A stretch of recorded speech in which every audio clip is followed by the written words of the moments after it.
عزیزان گرامی وقار، قرآن عظیم میں اللہ رب العزت ارشاد فرماتا ہے، اور ہم ضرور تمہاری آزمائش کریں گے، تمہیں آزمائیں گے۔ کن چیزوں سے آزمائیں گے؟ تمہارا امتحان ہوگا۔ 4 چیزوں کا ذکر اس آیت میں آیا ہے۔ بشیء من الخوف، تمہیں ڈر دے کر کے کسی چیز کا، خوف سے تمہیں آزمایا جائے گا۔ والجوع، اور بھوک کے ذریعے سے آزمایا جائے گا۔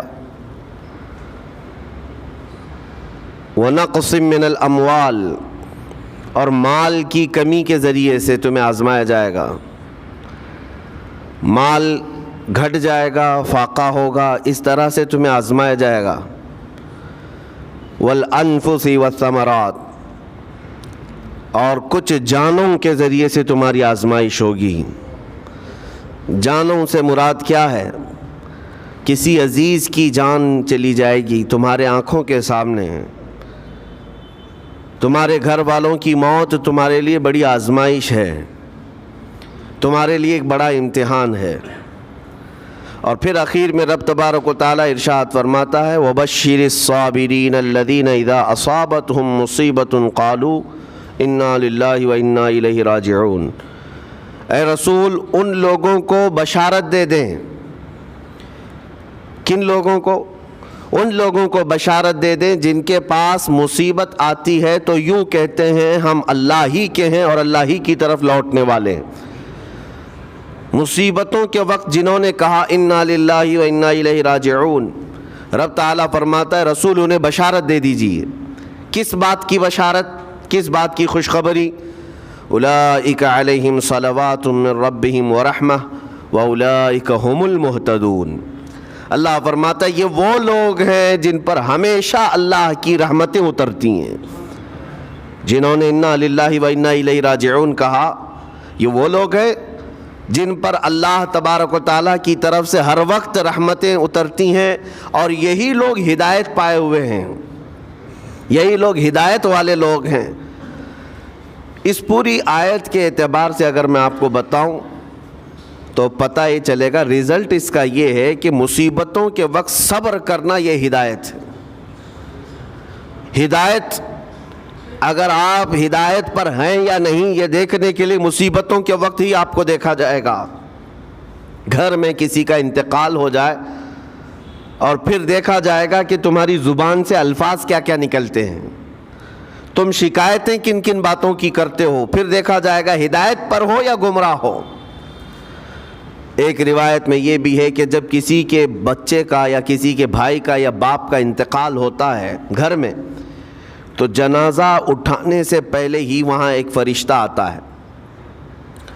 وہ فرشتہ گھر والوں کا معائنہ کر رہا ہوتا ہے کہ کون کون کیا کیا کہہ رہا ہے۔ رب ذوالجلال ہر چیز کی خبر رکھتا ہے، لیکن فرشتوں کو اسباب بنایا گیا ہے اور گواہ بنانے کے لیے انہیں یہ ڈیوٹی دی جاتی ہے۔ ہر ایک کی زبان سے نکلے ہوئے الفاظ وہ سنتا ہے اور جا کر کے رب تعالیٰ کی بارگاہ میں عرض کرتا ہے۔ اللہ تعالیٰ پوچھتا ہے کہ میں نے فلاں کے گھر سے ایک جان لے لی، ان کا عزیز بیٹا چلا گیا، بھائی چلا گیا، ماں چلی گئی، وہ لوگ میرے بارے میں کیا کہہ رہے تھے؟ فرشتہ کہتا ہے اے رب ذوالجلال، ان لوگوں کے زبان پر شکر کے الفاظ تھے، وَإِنَّا لِلَّهِ وَإِنَّا إِلَيْهِ راجعون کہہ رہے تھے، اور وہ صبر کر رہے تھے۔ میں نے گھر والوں کے سب حالات دیکھے۔ اللہ تعالیٰ فرماتا ہے اے میرے فرشتے تو گواہ رہنا، میں نے ان سے جو چیز لیا ہے اس سے کئی گنا زیادہ نعمت انہیں عطا کروں گا، اس سے بہتر نسل انہیں دی جائے گی، اور ان کے غم آج جتنے ہیں اس سے کئی گنا زیادہ خوشیاں میں انہیں جنت کی عطا کروں گا جنہوں نے میری دی ہوئی مصیبت پر صبر کیا۔ اور کوئی گھر ایسا ہوگا جس گھر سے فرشتہ جا کر کہے گا کہ مولا اس گھر والے تو بے قابو تھے، جو منہ میں آیا بکے جا رہے تھے، وہ تو یوں کہہ رہے تھے کہ اللہ کو کیا ہمارا ہی گھر ملا، ہمارا ہی بچہ جانے کو تھا، ہمارے ہی گھر میں یہ آفت آنے کو تھی۔ اس طرح کے الفاظ وہ کہہ رہے تھے، اور رب تبارک و تعالیٰ کو ظالم کہہ رہے تھے۔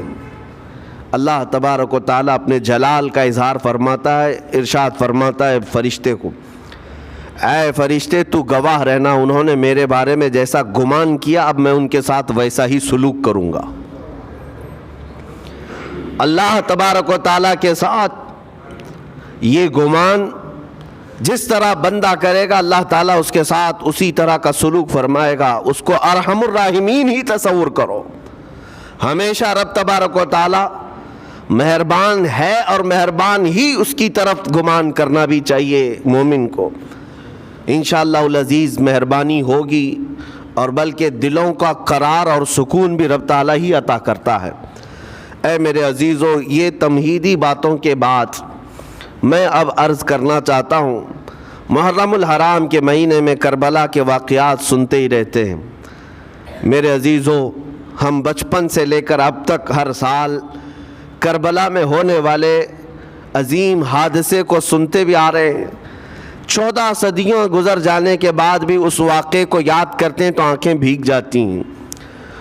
اس میدان میں، وہاں کے ریگزاروں میں رسول کریم صلی اللہ تعالیٰ علیہ وسلم کے اہل بیت کا جو امتحان تھا وہ کتنا سخت تھا، کتنا کٹھن تھا۔ کسی ایک کے ساتھ کوئی معاملہ ہو جائے تو سمجھ میں آئے، امام عالی مقام سید الشہداء امام حسین رضی اللہ تعالیٰ عنہ کو کتنا بڑا امتحان دینا پڑا ہوگا۔ ایک نہیں، اپنے خاندان کی 29 لاشیں انہوں نے اٹھائی ایک دن کے اندر، اپنے خاندان کی۔ پھر دوسرے ان کے اصحاب اور رسول اللہ کے صحابہ بھی اس میں موجود ہیں، اور دوسروں کے بچے بھی اس میں موجود ہیں۔ کل ملا کر 72 لوگوں کی وہاں پر جانیں گئی ہیں، شہادت کا جام انہوں نے نوش کیا ہے، لیکن ہر گھڑی امام حسین ہر موت کو دیکھتے رہے۔ آج کبھی تصور کرنا، ہمارے گھر میں کسی ایک فرد کا انتقال ہو جائے تو گھر پورا عجیب سا ہو جاتا ہے، پورے گھر کا سکون غارت ختم ہو جاتا ہے۔ ہم میں سے کوئی کھانا پینا نہیں چاہتا، ہمارے باپ کا انتقال ہو یا بیٹے کا انتقال ہو یا بھائی یا ماں کا انتقال ہو۔ لیکن امام حسین کی وہ بات مجھے یاد آتی ہے جب اپنے جوان بیٹے علی اکبر کی لاش پر گھوڑے دوڑتے ہوئے بھی دیکھ رہے تھے۔ اپنے سگے بھتیجے امام قاسم کا سر الگ کر دیا تھا یزیدیوں نے، اور اس سر کو اپنی گود میں رکھ کر کے بیٹھے ہوئے تھے۔ اپنے سگے بھائی حضرت عباس علمبردار کے، ان کے آنکھوں کے سامنے دونوں ہاتھ کاٹے گئے تھے، اور حضرت عباس کے سینے میں نیزہ مار کر کے انہیں گرایا گیا تھا۔ اتنا ہی نہیں میرے عزیزو، امام حسین اس خونی منظر کو اپنی آنکھوں سے دیکھیں جب 6 ماہ کے علی اصغر کو لے کر پانی طلب کرنے گئے تھے تو یزیدیوں نے گلے پر تیر ایسا لگایا تھا کہ خون کا فوارہ مولا حسین کے چہرے پر آ کر لگ گیا۔ پورے کربلا کے واقعات پڑھنے کے بعد میں نے محسوس کیا، اتنے پورے واقعے گزر جانے کے بعد بھی ایک چیز کربلا میں نہیں ہوئی، باقی سب آفتیں آئی ہیں، ایک چیز نہیں ہوئی۔ وہ کیا ہے؟ امام حسین کے زبان سے کوئی شکایت نہیں ہوئی، کوئی شکوہ نہیں تھا۔ یہ نہیں تھا کہ سارے بجلیاں ہم پر گر پڑی ہیں، اس خاندان کا کون ہے؟ سوائے زین العابدین کے اس پورے خاندان میں کوئی مرد باقی نہیں رہا۔ پورے خاندان کے بچوں کو، ان کے بڑے مردوں کو، سب کو وہاں پر شہید کر دیا گیا تھا۔ میں عرض تو کر رہا ہوں، ایک خاندان کے 29 لوگوں کی لاشیں میدان میں پڑی ہوں، وہ کیسا منظر ہے۔ ایک تو میں امام حسین کے صبر کو دیکھتا ہوں۔ اللہ تعالیٰ نے فرمایا آیت کریمہ میں کہ ہم تمہیں آزمائیں گے، آزمائش کریں گے، کچھ جانیں لے کر کے، لیکن میں سمجھتا ہوں اتنی بڑی آزمائش کہ ایک ہی دن میں ایک ہی خاندان سے 29 لوگوں کی جانیں گئی ہو، اس سے بڑی آزمائش ہوگی؟ یہ کتنی بڑی آزمائش ہے اور کتنا بڑا امتحان ہے۔ اب یہ بھی میں آپ کو بتا دوں کہ کس کے ساتھ کیسی آزمائش ہوتی ہے، کس کے ساتھ کیسا امتحان ہوتا ہے۔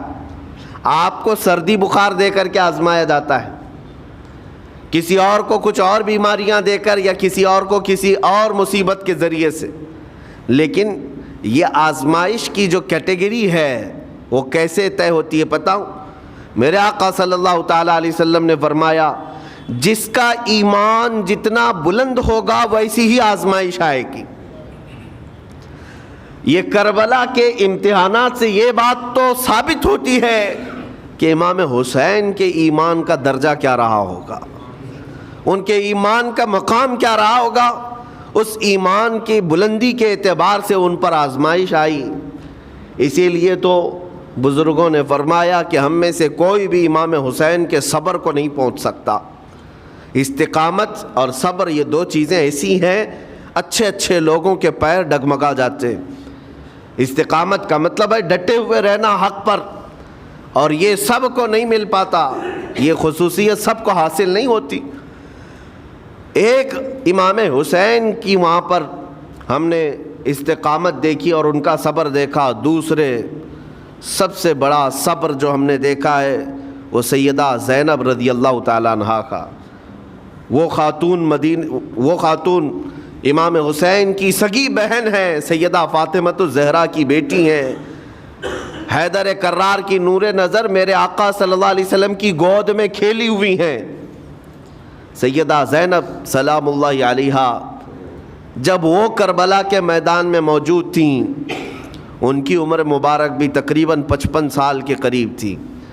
55 سال کی اگر خاتون میدان میں یہ تمام خونی مناظر دیکھ رہی ہو، ہماری عورتوں کو آپ جانتے ہیں کہ ایک چھوٹی سی مصیبت پر واویلا مچاتی ہیں، اور سیدہ زینب وہ ہیں جن کے خود سگے شہزادے اون اور محمد ان کی آنکھوں کے سامنے مارے گئے تھے اور ٹکڑے کیے گئے تھے۔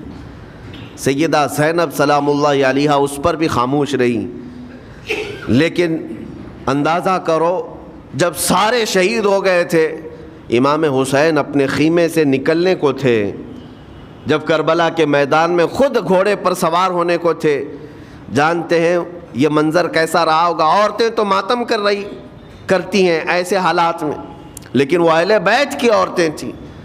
سیدہ زینب خود کھڑی ہوئیں اور اپنے خیمے میں امام حسین کو لے گئیں۔ ایک صندوق تھا پرانا، اس کو کھول کر کے اس میں سے ایک جبہ نکالا اور کہا میری ماں نے مجھے یہ وصیت کی تھی کہ جب حسین میدان میں اترنے کی اس کی باری آئے تو اس دن ہو سکتا ہے وہ مجھے یاد کرے۔ زینب اگر تو اس دن باقی رہے، تو اس دن زندہ رہے تو اپنے ہاتھوں سے یہ حسین کو جبہ پہنانا۔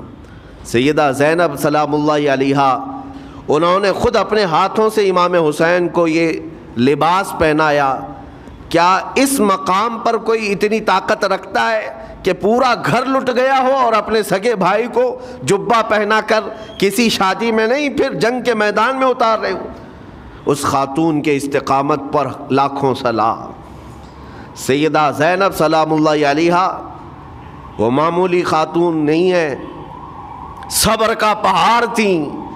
میں آپ کو بتاؤں، مصیبت کے وقت ایک بار کسی کا قتل ہو جائے تو وہ ایک موت ہے، لیکن یہاں پر کربلا کے میدان میں سیدہ زینب جتنی موتیں دیکھ رہی تھی، ہر موت پر ایک موت کی تکلیف ہے، ہر موت پر ایک موت کی تکلیف، لیکن وہ صابرہ و شاکرہ رہیں۔ پوری تاریخ میں ڈھونڈ کر کے آپ نکالیں، کہیں پر بھی سیدہ زینب نے نہ اپنے بال نوچے، نہ کپڑے پھاڑے، نہ چہرے پر ہاتھ مارا، بلکہ ایسا صبر کا دامن پکڑی رہیں کہ پوری زندگی بھر انہوں نے صبر کی تلقین کی تمام خواتین کو۔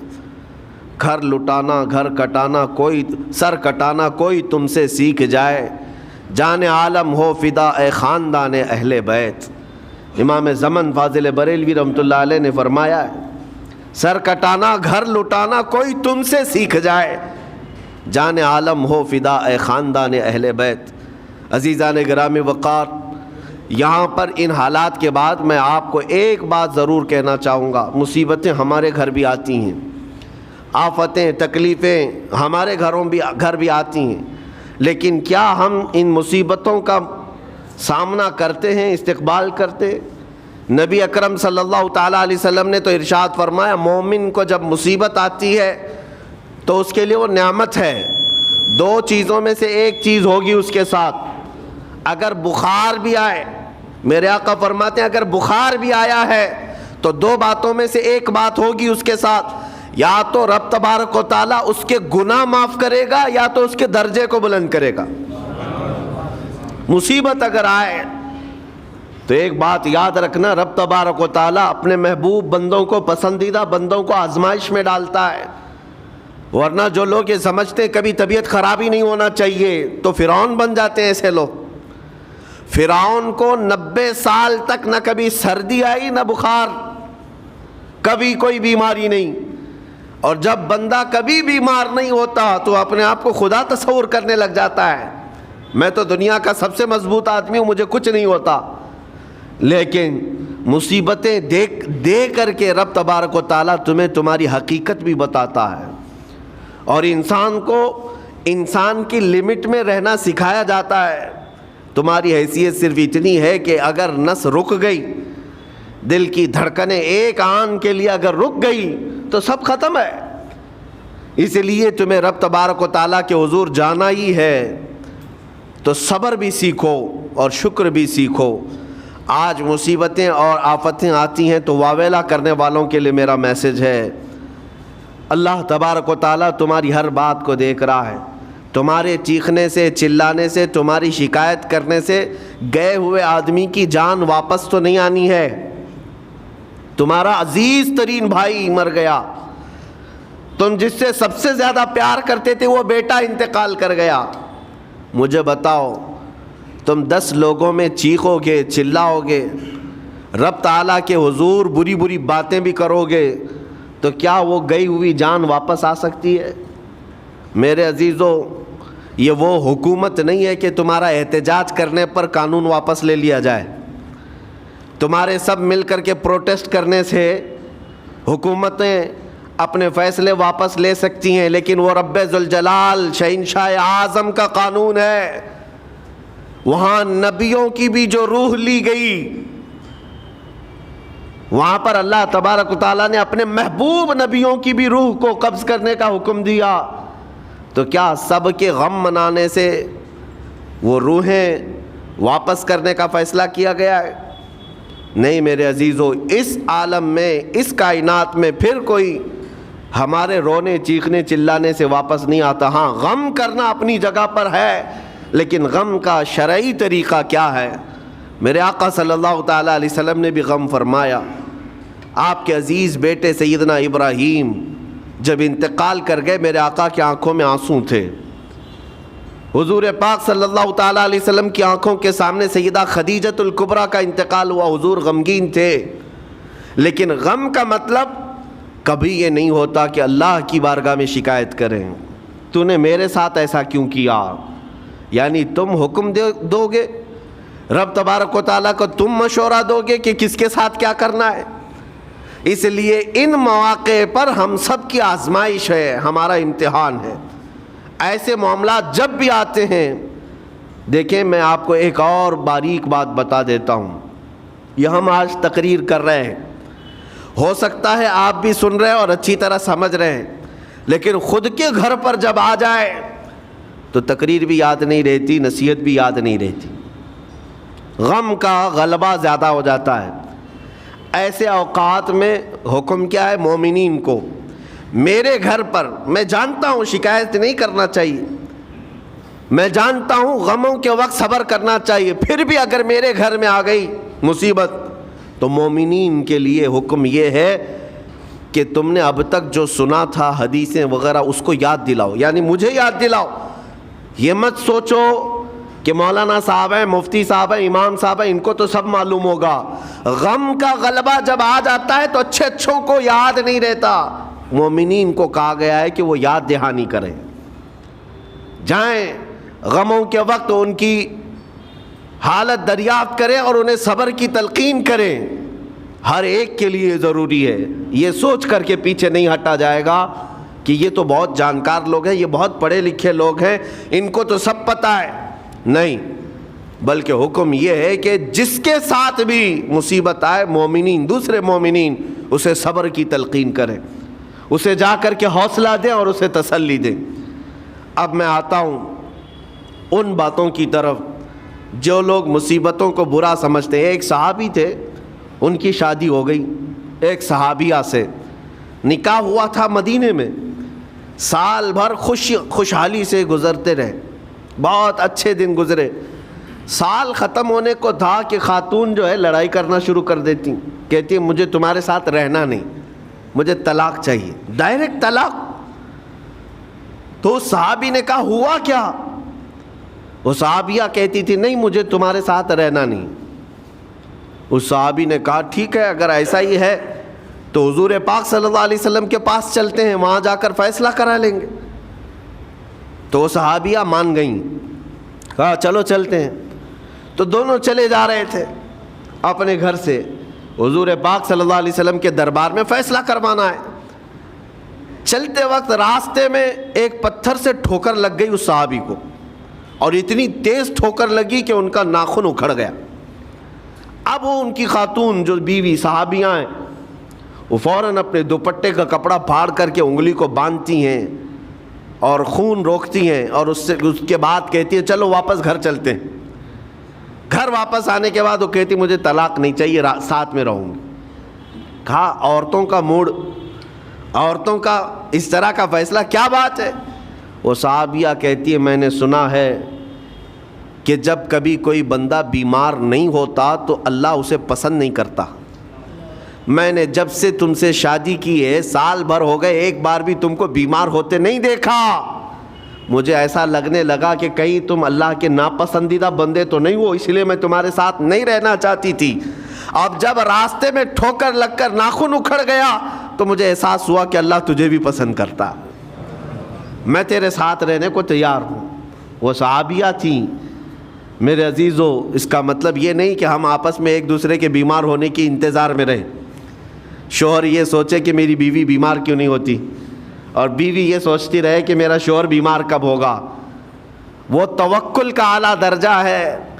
انتظار اور تمنا مت کرو بیمار ہونے کا، بلکہ بیماری آ جائے تو اللہ کا شکر ادا کرو، آ جائے تو صبر کرو۔ عزیزان گرامی وقار، ہم آج امام حسین اور ان کے رفقائے گرامی رضوان اللہ علیہم اجمعین کو یاد کرتے ہیں تو صرف رونے کے لیے نہیں یا صرف غم منانے کے لیے نہیں، بلکہ داستان کربلا سنانے کا ایک عظیم مقصد یہ ہوتا ہے کہ نوجوانوں کے اندر بلکہ بوڑھے اور بچوں کے اندر بھی ایمانی جذبہ ایسا آ جائے کہ وہ ہر مصیبت پر ڈٹ کر کھڑے ہو سکیں، ہر یزیدی کا مقابلہ کر سکیں۔ ایک تو اس کا میسج یہ ہے، اور دوسرا میسج یہ ہے کہ چاہے جیسی بھی مصیبتیں آئیں ایمان کے ساتھ رہنا ہے، صبر اور شکر کو ہرگز نہیں چھوڑنا ہے۔ مصیبتیں ہمارے پاس اب اتنی بڑی تو نہیں آتی کہ ایک خاندان کے ہی اتنے لوگوں کو کاٹ دیا جائے، ایسی مصیبتیں تو نہیں آئی۔ اب جو کچھ بھی آتی ہیں ہمارے ساتھ وہ مال کی کمی کی، کبھی دکان میں دھندا نہیں چلتا، کبھی بچے کسی کو نہیں ہو رہے ہیں، یا پھر گھر میں کوئی بیمار ہے، کوئی مستقل بیماری آ گئی ہے، یہی تو مصیبتیں ہیں۔ مومن کے لیے یہ قید خانہ ہے، زیادہ آسائش اور آرام کی فکر نہ کرو۔ یہ دنیا مومن کے لیے قید خانہ ہے۔ اسی لیے شاعر نے کیا خوب کہا، جب کسی کا انتقال ہوتا ہے، ایک سچے مومن کا انتقال ہوتا ہے تو لوگ کہتے فلاں مر گیا، فلاں مر گیا، تو ایک شاعر نے بہت اچھے انداز سے کہا ہے کہ کون کہتا ہے کہ مومن مر گیا؟ جو سچا مومن ہے اس کے لیے کہہ رہا ہوں۔ وہ شاعر نے کہا کون کہتا ہے کہ مومن مر گیا؟ قید سے چھوٹا وہ اپنے گھر گیا۔ حقیقت تو یہ، قید سے چھوٹا وہ اپنے گھر گیا۔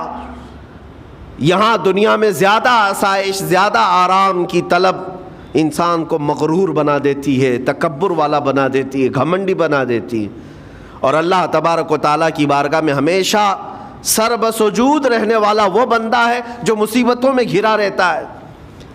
کچھ نہ کچھ مصیبتیں ایسی ہیں جو تمہیں مسجد تک لاتی ہیں، قرآن تک لاتی ہیں، تسبیح تک لاتی ہیں، اور کوئی مصیبت نہ ہو، کوئی تکلیف نہ ہو تو پھر جلدی بندہ اللہ کو بھی یاد نہیں کرتا۔ اسی لیے رب تبارک و تعالیٰ کی بارگاہ میں کچھ فرشتے ایسے ہیں جب تم رو رو کر کے دعائیں کرتے ہو پھر یہ کہتے ہو میری دعا ہی نہیں قبول ہوتی. مولانا آپ کیجئے, میں تو کب سے کی دعا مانگ رہا ہوں, میری تو دعا ہوتی ہی نہیں, اور آپ کہتے ہیں اللہ تعالیٰ بہت جلدی دعا قبول کرتا ہے. یہ نا امیدی تمہاری اللہ تعالیٰ کی ذات سے ہرگز جائز نہیں. لیکن میں وجہ بھی بتا دیتا ہوں, کچھ فرشتے ایسے ہیں جو تمہاری دعائیں سن سن کر کے اللہ سے کہتے مولا یہ بندہ کتنا مانگ رہا ہے, تو قبول کیوں نہیں کرتا؟ رب تبارک و تعالیٰ یہ جو مانگ رہا ہے اسے دے کیوں نہیں دیتا؟ رب تعالیٰ فرماتا ہے فرشتوں میں بھی سن رہا ہوں اس کے مانگنے کو, اس کی دعاؤں کو, اگر میں ابھی اس کو دے دوں تو وہ مانگنا بند کر دے گا, اور اس کا مانگنا مجھے اچھا لگتا ہے, جب تک وہ مانگتا رہے گا میں اسے پسند کرتا رہوں گا. ایک وجہ یہ بھی ہوتی ہے تم مایوس ہو کر کے چھوڑ دیتے ہو کہ اب کیا دعا کرنا, اتنے دنوں سے کر ہی رہا تھا, کچھ نہیں ہوتا. اگر تمہاری دعاؤں کا اثر جلدی نظر نہیں آتا تو رحمان تمہاری دعائیں سن رہا ہے اور وہ تمہاری دعائیں پسند بھی کر رہا ہے. میرے عزیزو, یہ تمام حالات میں آپ اللہ تبارک و تعالیٰ کی بارگاہ میں کثرت سے دعا ہی کریں اور مانگا ہی کریں جب مصیبتیں آئیں. آج کے حالات بھی ہماری آزمائش کے حالات ہیں. آج کا جو دور ہے وہ بھی ایک یزیدی دور ہے. یہاں پر جگہ جگہ جو مسلمانوں کے ساتھ حالات ہیں یہ ہمارے لیے آزمائش کا دور ہے, بہت بڑا امتحان چل رہا ہے. ان حالات میں مسلمانوں کو چاہیے وہ اپنے ایمان کے ساتھ ڈٹے رہیں, استقامت. مولا حسین کے سبق کو پڑھیں. اس وقت تو ان کی گردنوں پر تلواریں تھیں, ان کے بچوں کے سینے چھدے ہوئے تھے تیروں سے, لیکن وہ ڈٹے ہوئے تھے میرے مصطفیٰ کی شریعت پر. آج ابھی تمہارے سینوں پر بندوق کی گولیاں نہیں لگائی گئیں, ابھی تمہارے اوپر اتنی بڑی مصیبتیں نہیں آئیں, لیکن میں پھر بھی دیکھتا ہوں نوجوانوں کو کہ کوئی مصیبت نہ آنے کے باوجود بھی تم اسلام کے ساتھ کھلواڑ کر رہے ہو. میرے آقا کی سنتوں کو پیٹ پیچھے پھینک کر کے تم تو بازاروں کی زینت بننا پسند کرتے ہو. اکثر لوگوں کو ہم نے دیکھا آج مجرے کرنے والوں کی کثرت یہ ہمارے نوجوان بچوں کی ہے. یہ اپنے جسموں کی نمائش کرنا اس کو فیشن سمجھتے نہیں. میرے عزیزو, امت مصطفیٰ اور وہ بھی امام حسن اور امام حسین کے غلام اس مردار دنیا پر کبھی بھی اپنی حکومت نہیں چاہتے.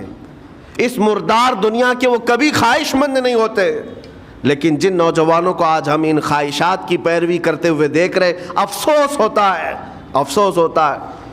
آج کے حالات میں تم بھی سنبھل جاؤ, کیونکہ ایک بہت بڑی جنریشن تمہارے پیچھے ہے اور وہ تمہیں دیکھ کر کے نقل کرے گی. اگر آج تمہارا راستہ بگڑ گیا تو یہ جو چھوٹے بچے ہیں وہ بگڑے ہوئے راستے کو ہی اسلام سمجھنے لگ جائیں گے, وہ اسی بگڑے ہوئے راستے کو ہی صحیح راستہ سمجھ بیٹھیں گے.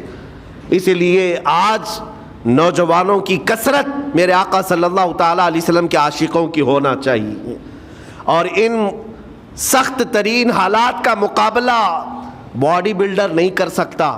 میں آپ کو بتا دوں, ان ظالم یزیدیوں کا مقابلہ کاجو بادام کھانے والا نہیں کر سکتا. ہاں, ان حالات کا مقابلہ کرنے کے لیے جسمانی طاقت کی ضرورت نہیں, ان بڑے سے بڑے سخت ترین حالات کا مقابلہ وہ نوجوان کر سکتا ہے جس کے سینے میں عشق مصطفیٰ ہو, مولا حسین کے نقش قدم پر چلنے کا عزم رکھتا ہو, پھر چاہے وہ لاغر ہی کیوں نہ ہو, نحیف و ناتما ہی کیوں نہ ہو, کمزور ہی کیوں نہ ہو.